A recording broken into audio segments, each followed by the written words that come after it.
So at this time, we are going to hear from Dr. Vivas, who is, as you see, she is a pretty heavy-duty professional in our ENT department, otolaryngology. So at this time, Dr. Vivas. Hello.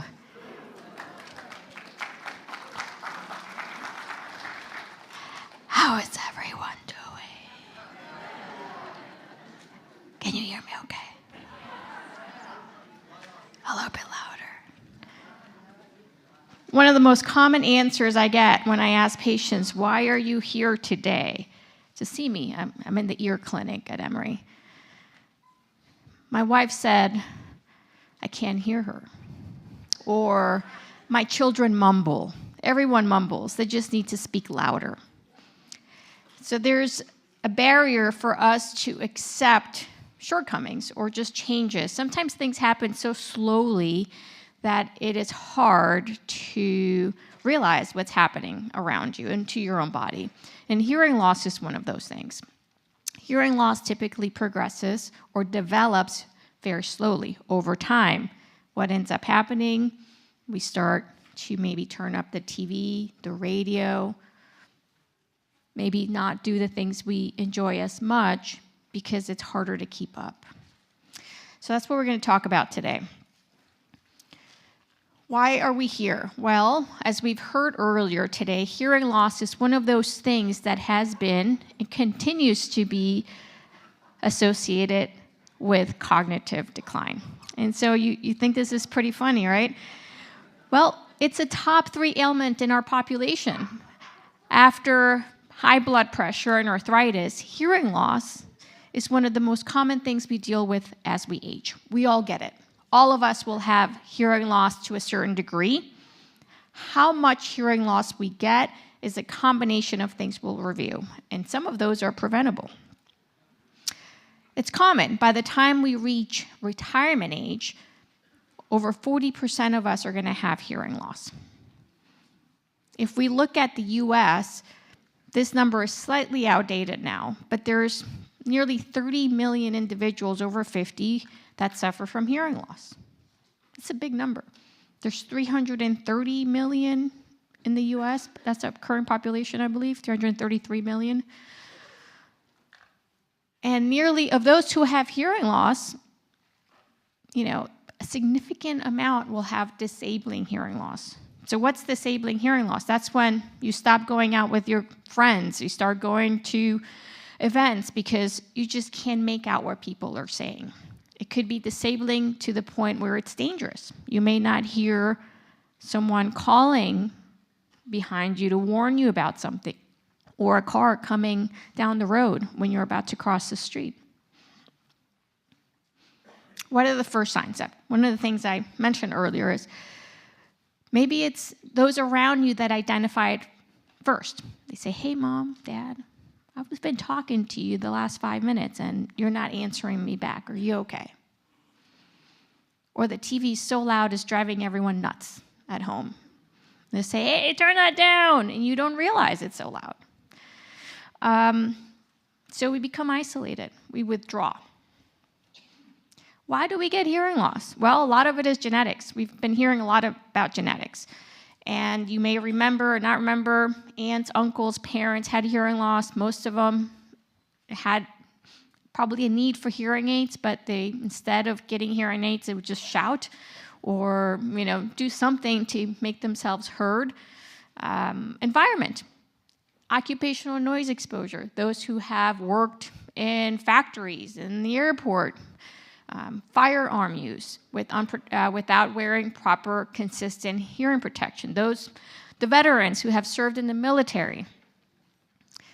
That is modifiable. Those are preventative. Some of the environmental factors are preventative. But there's others that, we can't control. Our genes. Our genes are our genes, and we have to work around them. But there are things beyond the environment. Controlling your blood pressure, making sure your blood sugars are controlled. Those are things that also affect your hearing. Why? Okay, listen to this. There's one blood vessel going to your inner ear in each side. One, just one, the labyrinthine artery, just one. So if you have high cholesterol, if your blood pressure isn't controlled, if anything happens to that one little blood vessel, you get hearing loss. And so some people get mini strokes and they present as a complete hearing loss. So there are things we can do. Aging healthy, which was the theme we have been talking about today. So we've touched on some of these. We don't want to become isolated. We want to keep active. We want to keep engaged. We want to move our bodies and exercise our mind. So here, addressing the hearing loss is very important so that you can communicate with others and engage in those activities. And so what is the deal with hearing loss and cognitive decline? How are they related? Can hearing loss give me dementia? Not so much causative, but there is an association. It means that if you have hearing loss, there is a higher chance that you may develop cognitive decline. And that's just a very generic umbrella term. And there have been studies done for many decades where they have used individuals who have hearing loss and asked them to do tasks. Some of the tasks involve listening to prompts, and some of them don't involve listening to prompts. And regardless, those with hearing loss tend to perform worse. Right? The term cognitive load. This is the easiest way I have been able to explain hearing loss and cognitive decline to patients. And there's a very complicated network here, but the easiest takeaway point today is our brain has a finite amount of energy at any given point, and it's tasked to do all of those things Dr. Parker was talking about today, all those tasks, multi-level tasks, coordinating our movements, thinking about if I have to go to the bathroom, I have to get up, do this, then walk over. Where is the bathroom? Do I make a left? Do I make a right? Do I have to go up or downstairs? Those are all things your brain has to use energy for.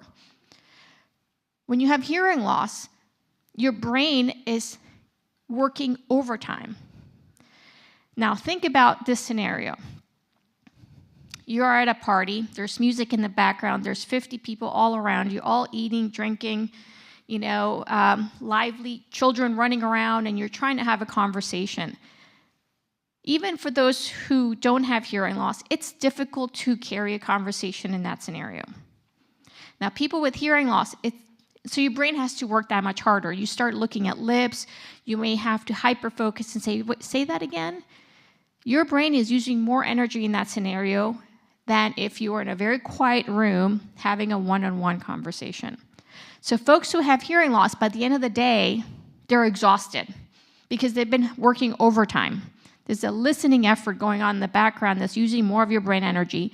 And so folks who have significant hearing loss, by the end of the day, they may be drained because they've been trying so hard to keep up. So what can you do?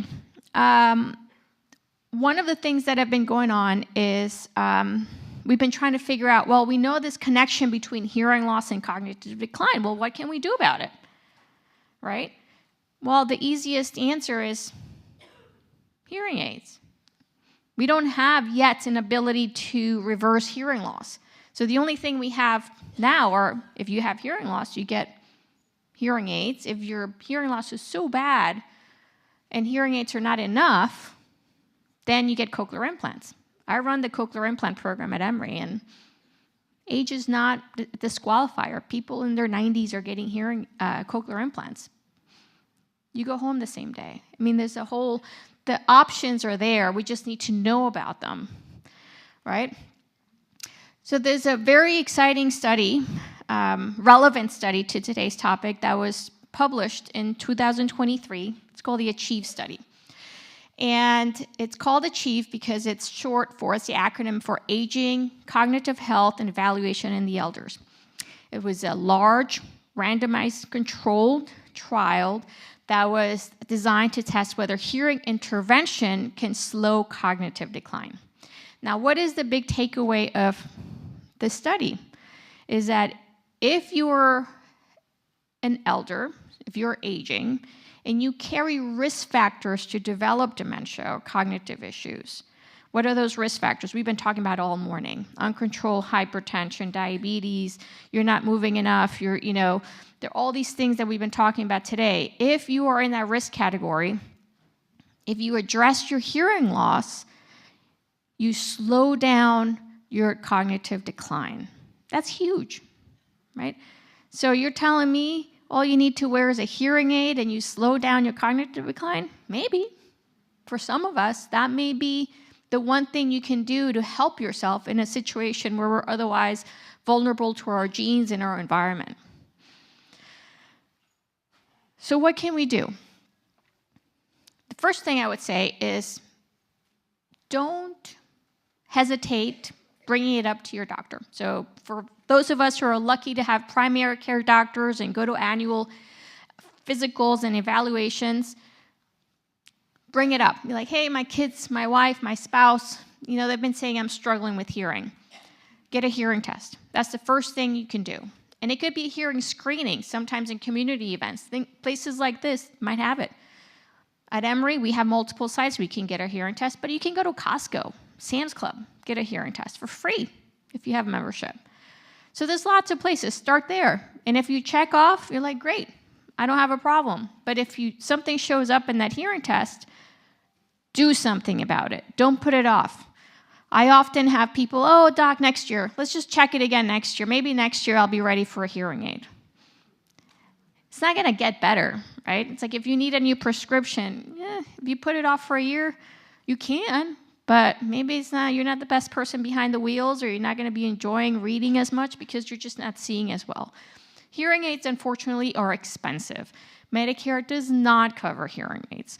Now we do have over-the-counter hearing aids, so it's become more affordable. You can buy them online. You can go to places like, big box stores that may have their own brands.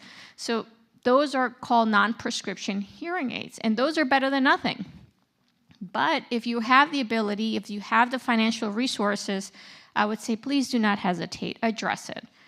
Don't put it off. So hearing aids come in all varieties, and people often ask me, well, doc, what kind of hearing aid do I need?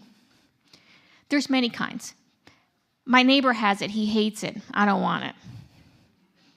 Maybe you won't hate it, so just try it. There's a 30-day trial in Georgia where any hearing aid manufacturer you go, you try it for 3 to 4 weeks, sometimes a little bit longer, and if you don't like it, you give them back. And I tell people, shop around. This is going to be coming out of your pocket mostly, so go and shop around 2 to 3 places, see what they have to offer you. And if you don't like it, then at least you tried. But I'll tell you something, 6 weeks, that's how long our brain usually takes to accept these things.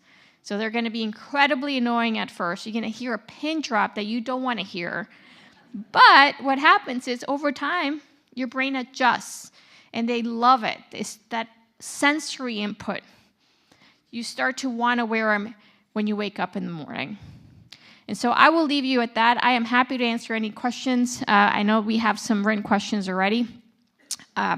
But I'll be around afterwards. And if you guys want to come and see us for your hearing test, we have the Midtown campus, which is terrible for parking, but we also have our Decatur office.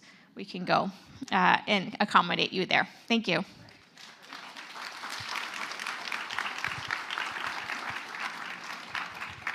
Okay, thank you.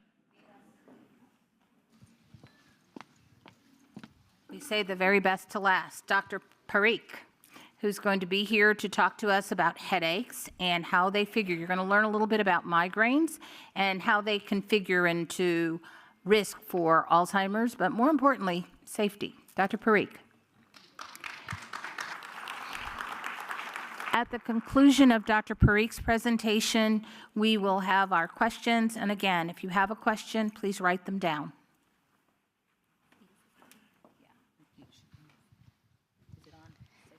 Okay. How is everyone today? So my name is Simi Parikh. I am a headache neurologist, and I recently moved to Emory to help start the Comprehensive Headache Center. And I am so thankful for Dr. Parker and Dr. Levy for inviting me today, because migraine specifically is just so common. It has a prevalence of about 12%, which means that some of you in the audience have been dealing with migraine throughout your life, or maybe you've developed migraine recently.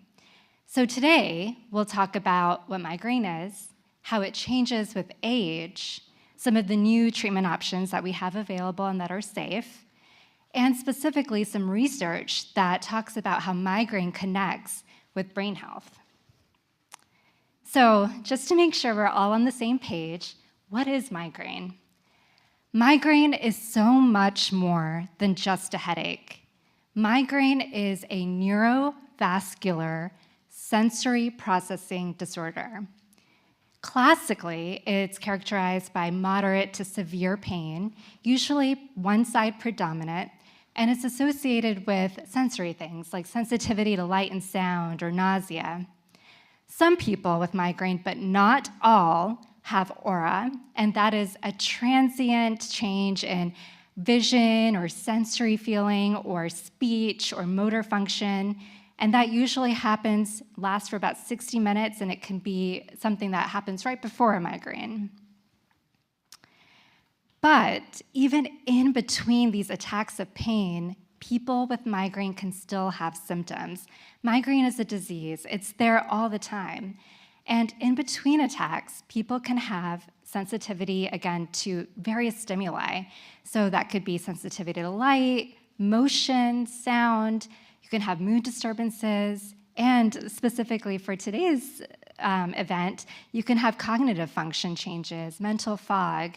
All of this can happen, again, in between attacks in people with untreated migraine.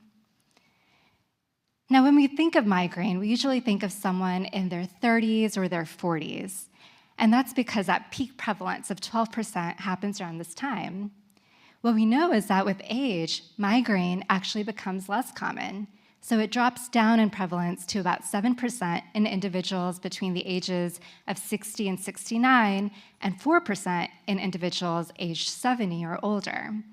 And we think this happens because there are natural biological changes that happen in our bodies.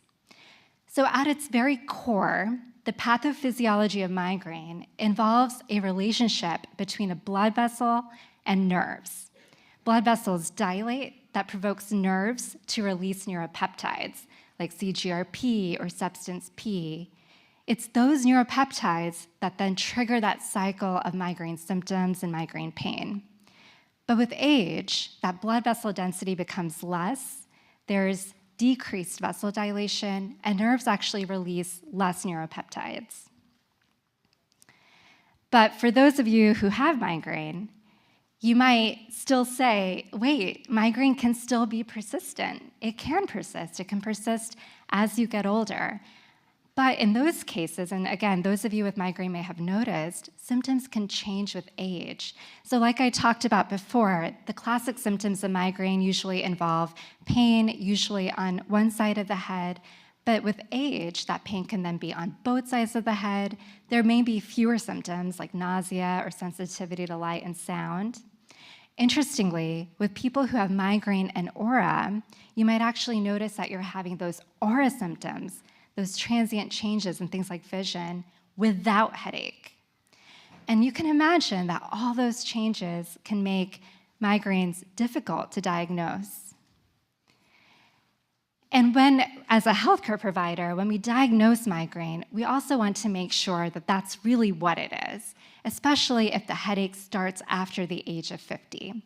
So what we're looking at are these warning signs, these red flags. So if there's a new headache and you also have symptoms of weight loss or fevers or chills, or if it's a sudden thunderclap headache that builds up within 60 seconds, if the headache is just on one side and doesn't move at all, or if there's a change in the headache pattern, if it's worsening, if there's like a totally new headache than what you're used to, all of those things warrant a secondary headache workup.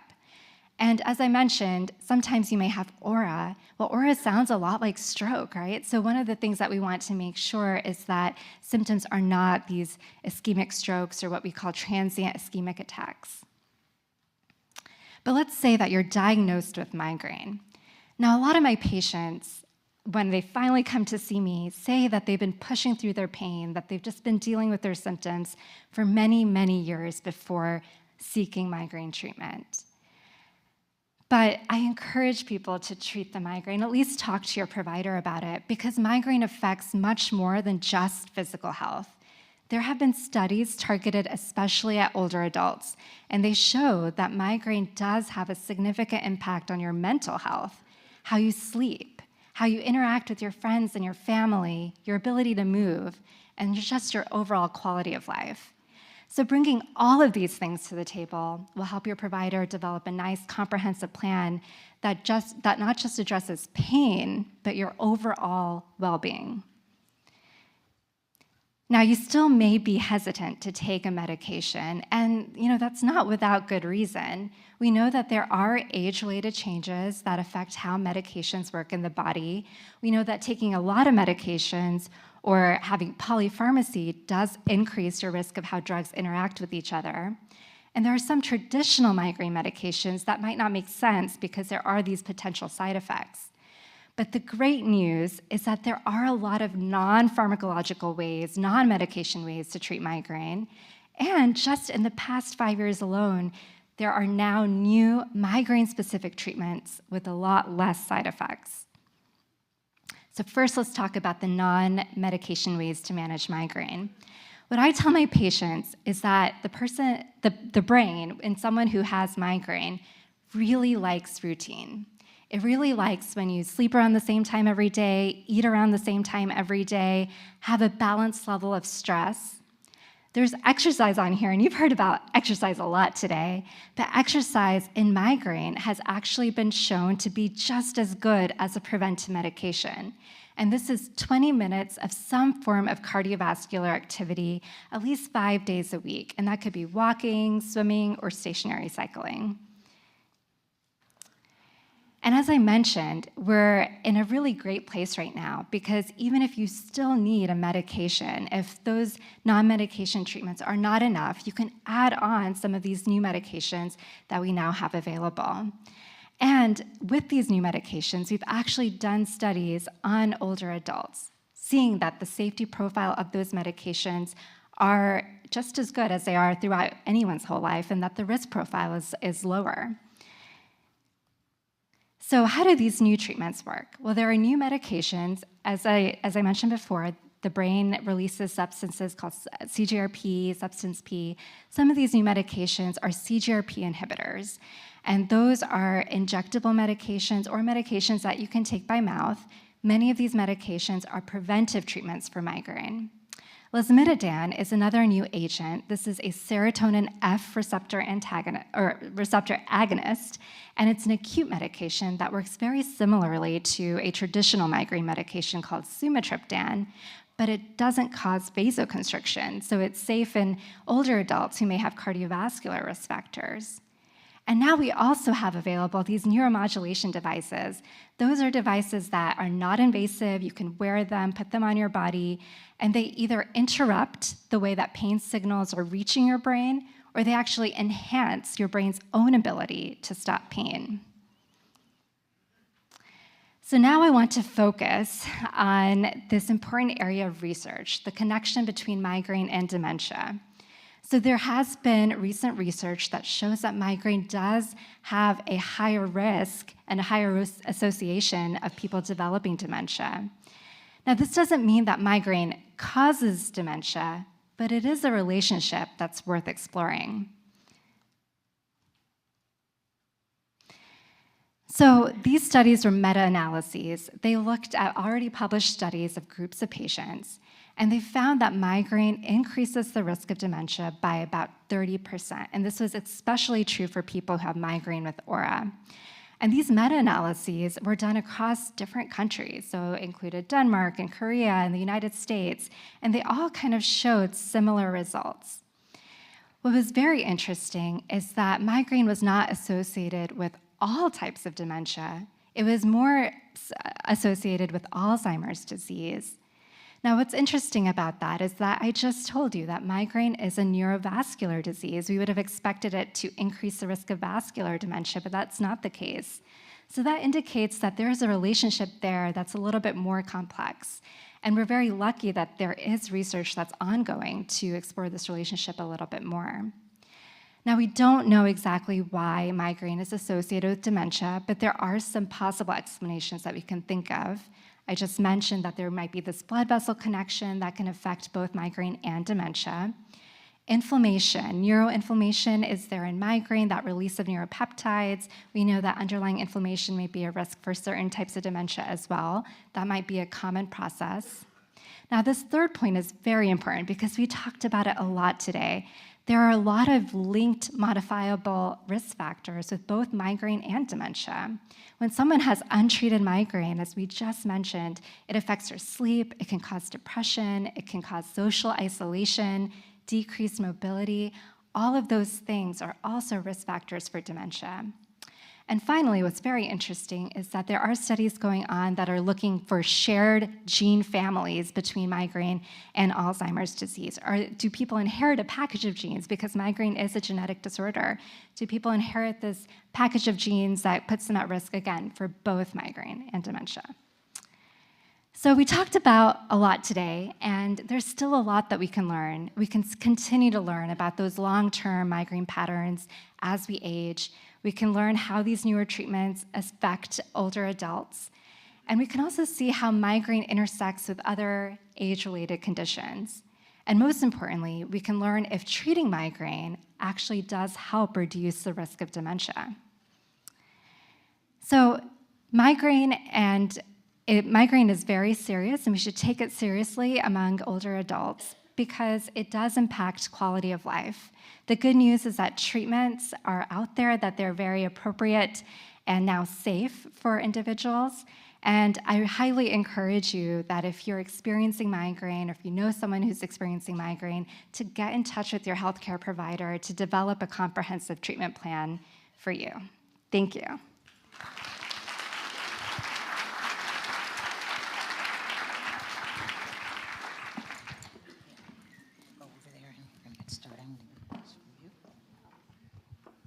Okay, so we're going to answer some of the questions that you've turned in. Again, if some of our ushers or hosts can pick up some of those questions, we can get them up here to our presenters. Dr. Vivas, did I give you your questions? I didn't? Oh. You go on and read yours. You can pass them one at a time. We'll pass the mic. Is this on? Okay, great. All right. Natural-born deafness and age-related deafness. That's a great question. So there are folks who are never developed. So if you were born deaf, you didn't develop speech. You either sign or find other ways to communicate. And that's a special group. Your brain has developed to accommodate that by and so that is not necessarily a risk factor for cognitive decline. But age-related hearing loss, it really is what we are focusing and what a lot of these papers and studies have focused on. And so how does it affect the cognitive decline? I mentioned it briefly. The best way to really understand it is that your brain is using more energy than it needs to listen. And that energy could have otherwise gone to other executive functioning. And so there's a disproportionate amount of energy being used to hear. And that's the cognitive load theory. And I think that's the easiest for us to understand. And what can we do? Well, get your hearing checked, get hearing aids if they're indicated. Hearing loss is one of the, okay, Is there a research in connection with Alzheimer's disease?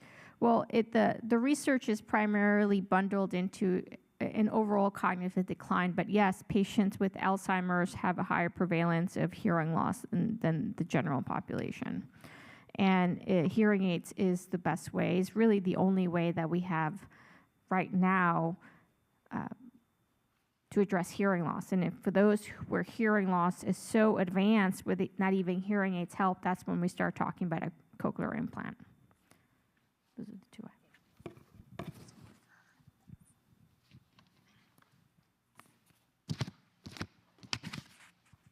Okay, so these are some really great questions. One was, how are migraine and depression related? In summary, the person who asked the question mentioned an observation that many of the people that they know seem to be very unhappy when they also have migraine.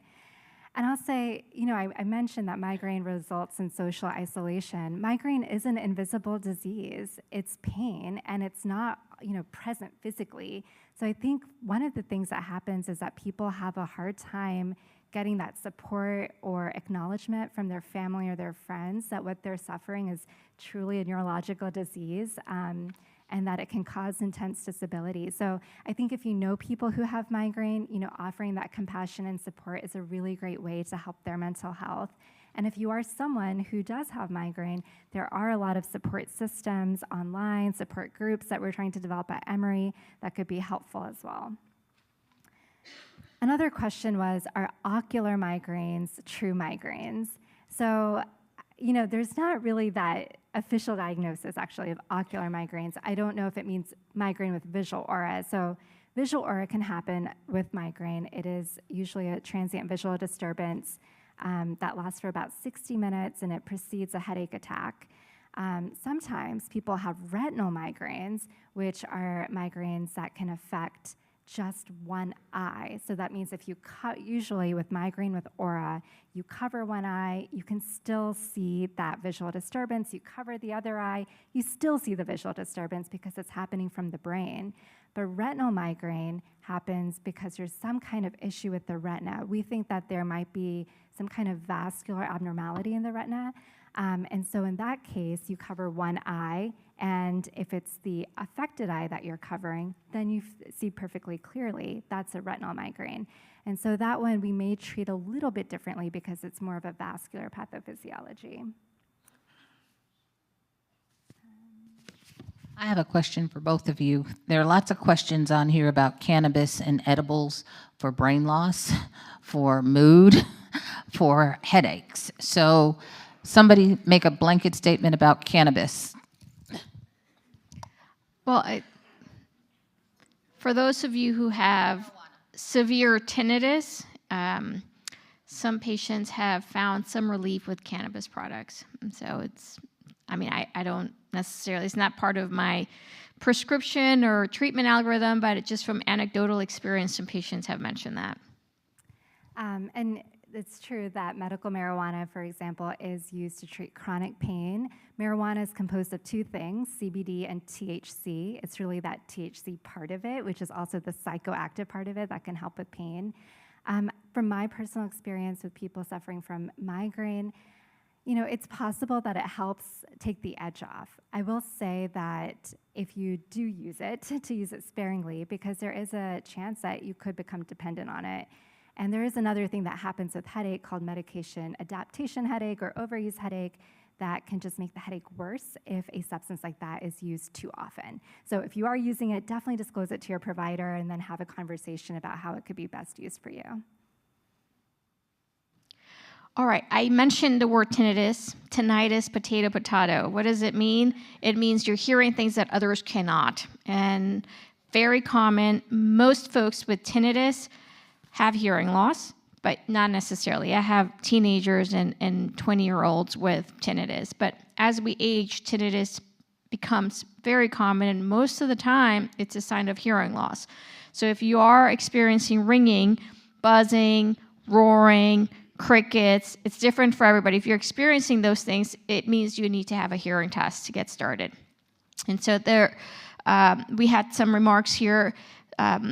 Yes, the VA covers hearing tests and hearing aids 100%. So if you are a veteran, if you have benefits, that's a great resource. I know that they have multiple sites in Georgia where you can go get a hearing test and a hearing aid, not just the Claremont campus. In terms of Medicare, they do cover an annual hearing test. All insurance policies cover a hearing test. Some may need a referral from your primary care doctor or from a doctor. And so in general, there shouldn't be an out-of-pocket cost for an annual hearing test. How do you clean wax? The answer is you shouldn't. Wax is there to protect your ears. Very few people have a problem where it impacts their hearing. And if you do have that problem, it's best to come and we'll take care of it for you. I tell people put a little olive oil, coconut oil, anything natural in the ear and the wax will come out, but don't dig in there. I know that feels good, but you can just push it in further. And I spent half my day talking about wax. Is there anything specific, any specific exercises for people that have hearing loss and wear hearing aids? Not really. There's nothing that is specific to the ears from that regard. Is hearing proximity to vision a mutual, do they interfere? So no, I think the question is, if you have hearing loss, does that increase your chances of a visual problem? No. However, if you have visual problems and hearing loss, that's a multisensory deficit. Incredibly important to address both, preferably, if you're already addressing the vision issues with the glasses, then you definitely need to add the hearing aid component to that. Is tinnitus curable? It is not, but hearing aids can help if you have hearing loss. It suppresses the bad sound, the annoying sound. So I tell people, if the tinnitus is bothering you enough to come here and see me and you have hearing loss, try the hearing aids because it can address both. My sister has tinnitus and she has lost 50% of her hearing. Is she at more risk for dementia? Technically, if she has other risk factors for cognitive decline, like we've talked earlier, the answer is yes. And so you really need to address it. And again, trying the hearing aids is a first step. So I have a question here about what are the best anti-inflammation products. I will say that the best anti-inflammatory things that you can do are those disease-modifiable risk factors. So exercise, eating healthy, those are honestly the best. There's no specific medication that I recommend that would treat inflammation. And then there was another question about the risk of migraine, of migraine affecting the risk of Alzheimer's disease. And like I mentioned, there are these meta-analyses. Those are studies that kind of group a lot of the published findings together and analyze them. And they did show that migraine is associated with a 30% increase in the risk of Alzheimer's disease. But that just means that there's a relationship there. It doesn't mean that migraine causes Alzheimer's disease. So there is work being done that needs to be done to further understand how those two things are linked. Well, thank you, Dr. Vivas. Thank you, Dr. Parikh. And this concludes the educational part of our program. The last part is reward for your sitting in your chair and completing your passport. I'm going to turn this part of the program over to Ms. Davis. And so if you've not turned in your passport, please raise your hand so that they can be collected. If you are ready to leave and you're going out the door, thank you to the Global Alzheimer's Platform for giving us funds to secure a Publix gift card. It's like, why are we giving you Publix? Because lunches here cost $30, and we can't afford that. Cuts, you know? So if you want a formal lunch, tell me if you're willing to pay $30. You said no, okay? So I don't want to hear it. That's why you're getting a gift card. You can go to Publix, use it for groceries, use it for meat and 2 veggies or a sandwich. Thank you, doctors, for attending, and we look forward to working with you some more. It's yours.